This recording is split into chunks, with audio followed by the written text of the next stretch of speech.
So he activate Colonnade. There's the copy of a Snapcaster Mage. There's the Terminate, and he's going to terminate the Colonnade. He has some sort of a remand that would be very good here for Brandon. 4 mana. It's a Gifts Ungiven. So hopefully Ethan has some sort of response. It's going to be rough for him. He does not, so he doesn't have anything like a remand. There's the gifts. Let's see what he's going to get. The Lingering Souls. I do not know what that card is. There's a Wormcoil Engine. I believe that's a promo of some kind, the second card.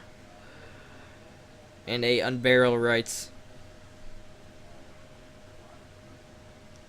So Ethan basically gets to choose the 2 cards that Brandon gets to put into his hand. The other 2 go to the graveyard.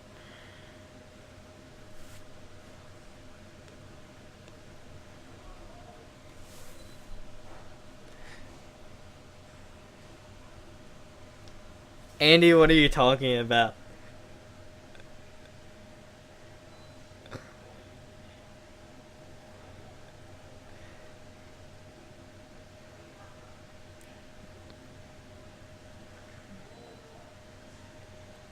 It lingers.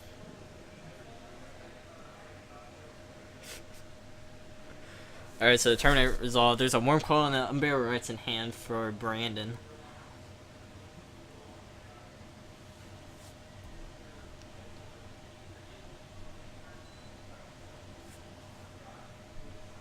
I'm going to go down to 1, it looks like. That fetch land does not do anything.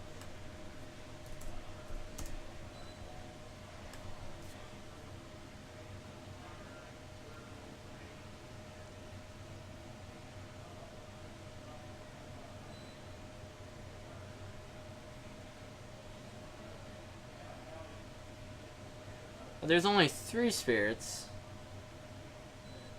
Okay. That is my mistake.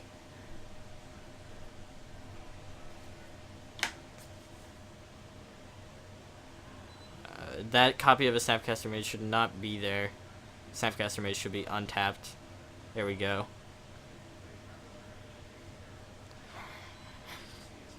Ethan has to get something together, or he needs to have something along the lines of 3 lightning bolts, or the ability to kill the spirits. But I have a feeling he had 2 more Splinter Twins in hand, so his hand was just clogged. He couldn't do anything because his cards were not of the greatest quality.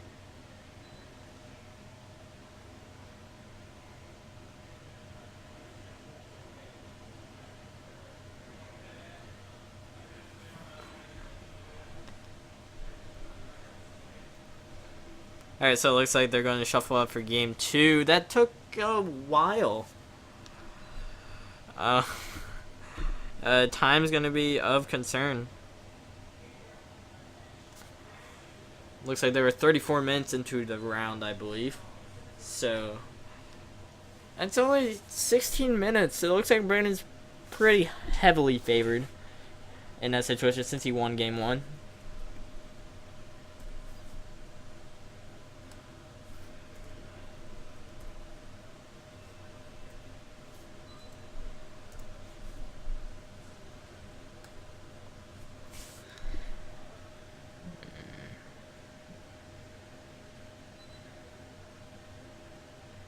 Oh, well, we can't see the thing.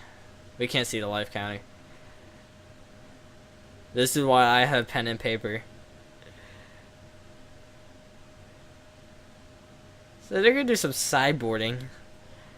I'm not sure what is in Brandon's deck. He has a gifts package, so that could mean anything. And this is not a normal gifts deck, it seems, because he didn't have any green mana.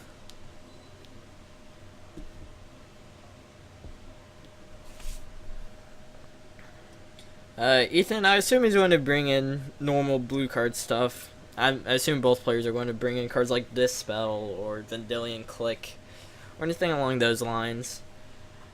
A Negate. Negate's a pretty popular one in the sideboard. The twin decks tend to have something like Karanos, just a big card that if it resolves, it's gonna hurt. Alright, there's the life counter. Alright, this is good. This is...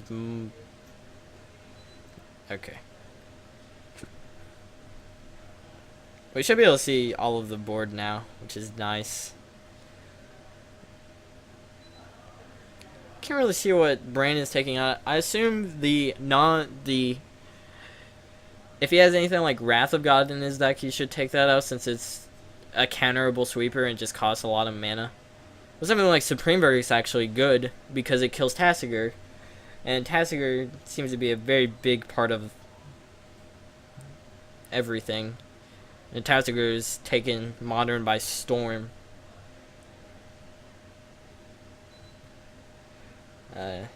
Expert analysis, Andy. I think he still needs to bring Karanos like time is not a factor. He just needs to play very quickly.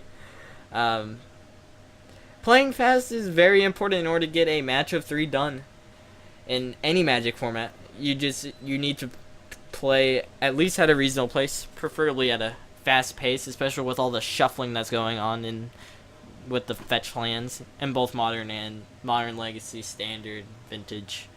If you're into Vintage, Vintage is nice.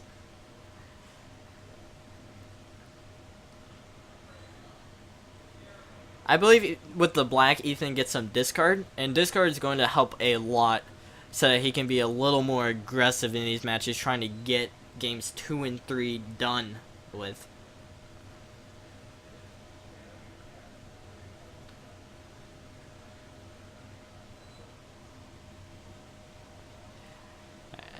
EDH. I'm sure there's some other formats. Maybe Pauper. Does Pauper have any sort of fetch land in it? Evolving Wilds. There we go. How many players? I do not know. I will find out eventually. Alright, thank you to everyone who's in here right now. It looks like a lot of people just left the stream. There's only 12 viewers now. There was 30 a bit ago.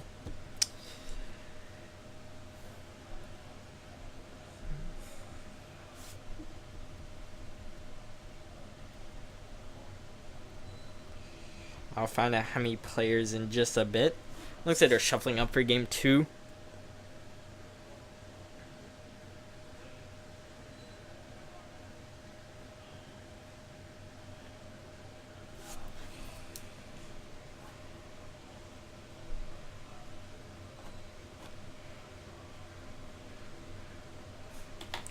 Well, we can't see the live counter again, so you're gonna have to trust me.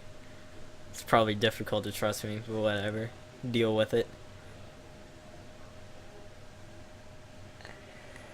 Here's 7. Alright, so there are 21 players tonight and 5 rounds. I'm gonna be here a while. Based on how these blue mirror matches are going, it's gonna take a while.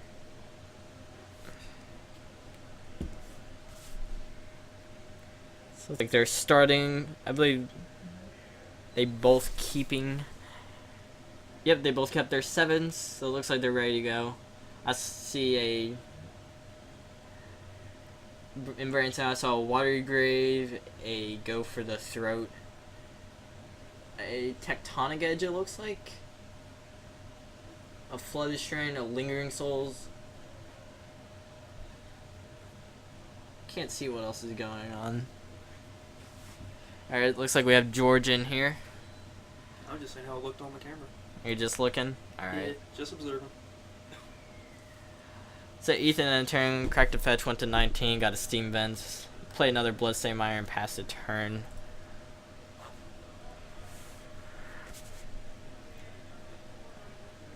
Is this still Grixis Twin versus Blue Wallet? Something? Yeah, it's Grixis Twin playing against Esper. It's Esper with a Gifts Ungiven package for Unburial Rights.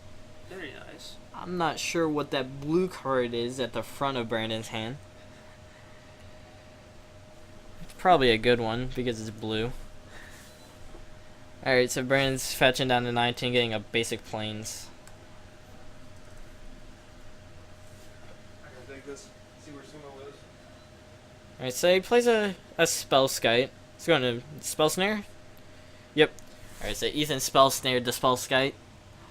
Spell Skite being a huge issue for Twin because you cannot combo through a Spell Skite. They can either redirect the tap or untap triggers, or they can just take your Splinter Twin and say, no, that's mine. I'll get my own copies of Spell Skite. Brandon, he doesn't have any black men on the board right now.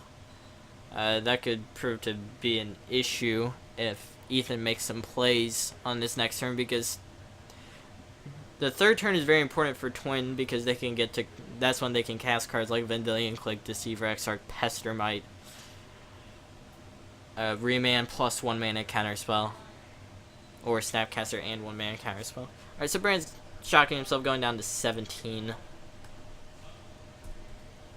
There's a passive this turn. You can see he's afraid of the combo. He's not casting the Lingering Souls. He doesn't want to die. Be an unfortunate way to lose. Ethan plays a Polluted Delta. He has his own Spellskite. Go for the Throat cannot kill the Spellskite because it is non-artifact.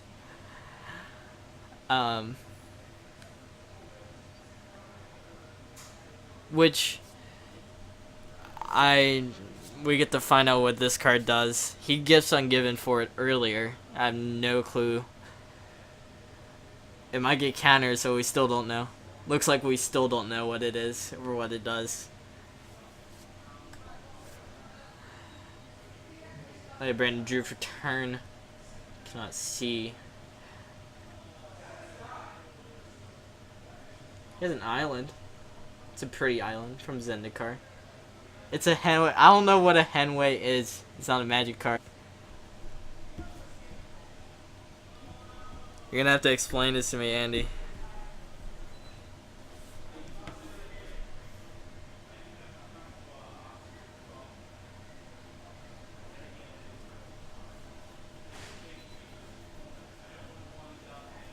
Looks like he's drawing cards. I don't know what that card does. If it's cast in your main phase, you can draw 4 cards and discard 2. And it's an instant. You draw 4 cards, discard 3. If you cast it during your main phase, you get to discard only 2.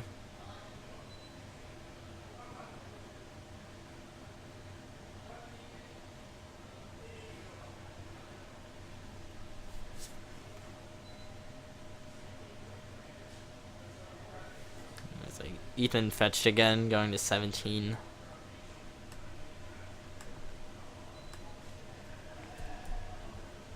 His mana's looking pretty good. If he had a second black source, it would be perfect because it would be tech edge proof.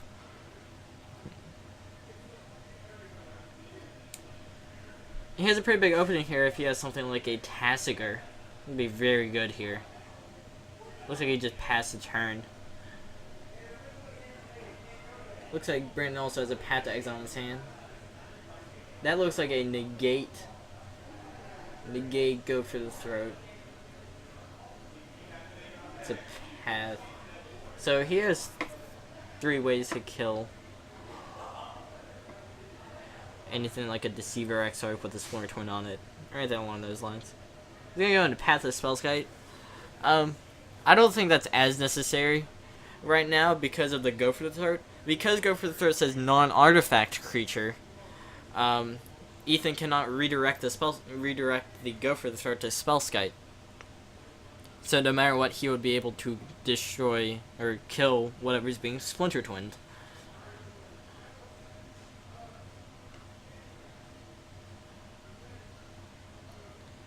It looks like Ethan got a mountain off of the Path to Exile. I'm surprised he did not get a swamp. Perhaps it is in his hand. There's a Deceiver Exarch end of turn. Something like...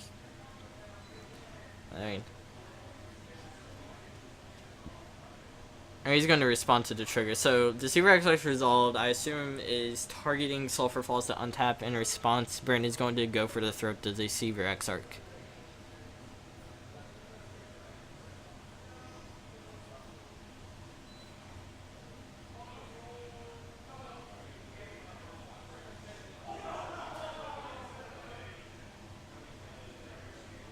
Karana.